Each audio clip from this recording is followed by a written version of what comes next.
Assalamualaikum warahmatullahi wabarakatuh. Perkenalkan, nama saya Gita Andini dengan NIM C1 Channel 22090 dari Prodi Akuntansi. Di sini saya akan mempresentasikan tentang PPN, PPNBM, PBB, BPHTB, dan Bea Materai. PPN adalah pungutan yang dikenakan dalam setiap proses produksi maupun distribusi. Itulah alasannya kita sering menemukan PPN dalam transaksi sehari-hari. Sebab dalam PPN, pihak yang menanggung beban pajak adalah konsumen akhir atau pembeli. Sebagai bukti bahwa PPN adalah kewajiban pembeli, kita bisa menemukan PPN pada lembaran struk belanja atau pembelian. Pada struk tersebut, kita dapat menemukan tulisan PPN maupun terjemahannya dalam bahasa Inggris yakni Value Added Tax. Barang atau jasa yang tidak dikenakan PPN.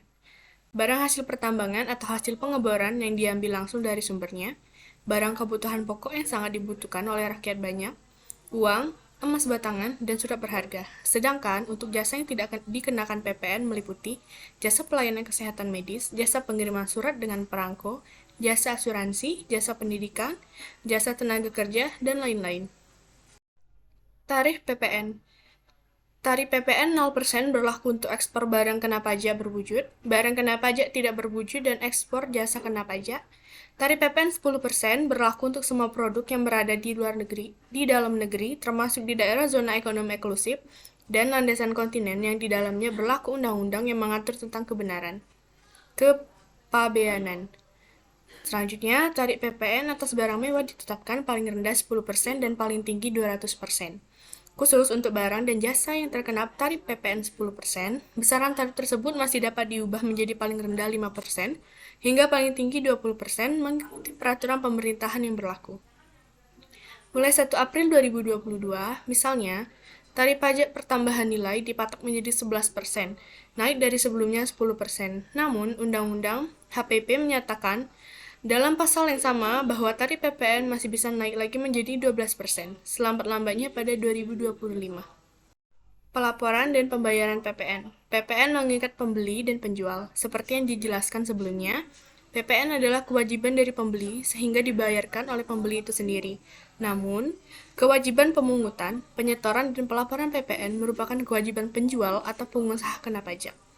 Penjual atau PKP kemudian melaporkan pemungutan PPN secara akumulatif ke Ditjen Pajak. Bukti pungutan PPN ini disebut dengan faktur pajak. Di dalam sebuah faktur pajak dicantumkan beberapa hal, seperti nama, alamat, barang atau jasa yang dibeli, NPWP, dan lain-lain. Penjual wajib melaporkan faktur pajak paling lambat pada akhir bulan terjadinya transaksi.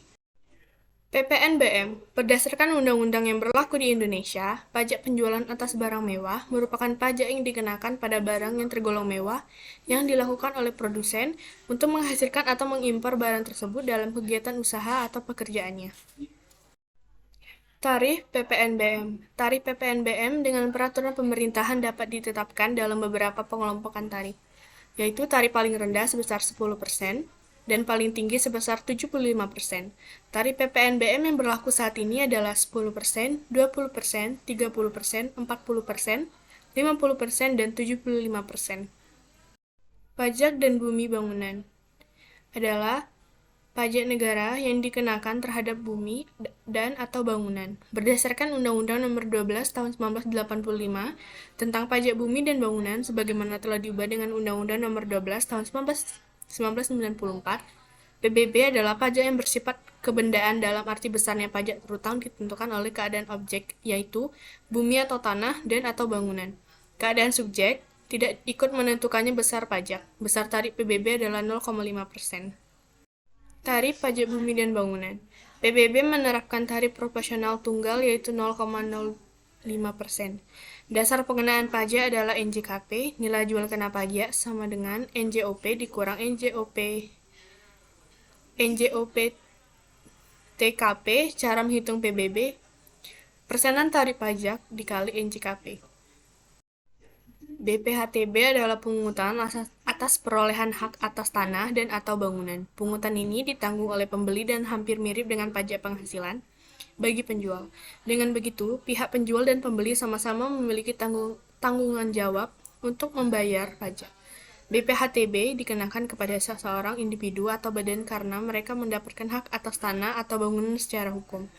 Tarif BPHTB adalah 5% dari harga jual yang dikurangi dengan nilai perolehan objek pajak tidak kena pajak. Rumus dalam menghitung tarif BPHTB adalah tarif pajak 5% dikali dasar pengenaan pajak. Bea materai adalah pajak atas dokumen yang terutang sejak saat dokumen tersebut ditandatangani oleh pihak-pihak yang berkepentingan atau dokumen tersebut selesai dibuat atau diserahkan kepada pihak lain. Bila dokumen tersebut hanya dibuat oleh satu pihak. Pihak yang terutang, apabila dokumen dibuat sepihak, bea materai terutang oleh pihak yang menerima dokumen. Apabila dokumen dibuat oleh dua pihak atau lebih, bea materai terutang oleh masing-masing pihak atas dokumen yang diterimanya. Objek bea materai. Yang pertama, bea materai dikenakan atas dokumen yang dibuat sebagai alat untuk menerangkan mengenai suatu kejadian yang bersifat perdata dan dokumen yang digunakan sebagai alat bukti di pengadilan. Yang kedua, dokumen yang bersifat perdata meliputi yang pertama, surat perjanjian, surat keterangan, surat pernyataan, atau surat lainnya yang sejenis beserta rangkapannya. Yang kedua, akta notaris beserta grose, salinan, dan kutipannya. Yang ketiga, akta pejabat pembuat akta tanah beserta salinan dan kutipannya. Yang terakhir, surat berharga dengan nama dan dalam bentuk apapun. Sekian video presentasi dari saya ucapkan terima kasih. Wassalamualaikum warahmatullahi wabarakatuh.